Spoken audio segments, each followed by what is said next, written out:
દીવના ઘોઘલામાં ખારવા જ્ઞાતિ દ્વારા પરંપરાગત રીતે શિવ પાર્વતીના લગ્નની યાદમાં પાલખી યાત્રા યોજી મઢી પર્વની ધામધૂમપૂર્વક ઉજવણી કરવામાં આવે છે।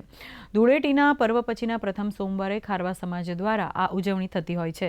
સમાજની પરંપરા મુજબ નવનિયુક્ત પટેલની આગેવાનીમાં સમાજની મહિલાઓ અને પુરુષો દ્વારા વાજતે ગાજતે ભજન કીર્તન સાથે ઘોઘલાના 7 ચોરા તેમજ મુખ્ય માર્ગોથી ભગવાન શિવ પાર્વતીની પાલખી યાત્રા ફેરવવામાં આવે છે।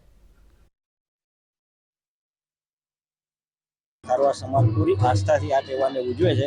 સવારે નૈવેદ્ય અને ઘરે આમંત્રિત કરી સ્વજનોને જમાડે છે। ત્યાર પછી શિવ પાર્વતીની પાલખી યાત્રા નીકળે છે। આ તહેવાર પૂરેપૂરો શિવ પાર્વતીને સમર્પિત છે।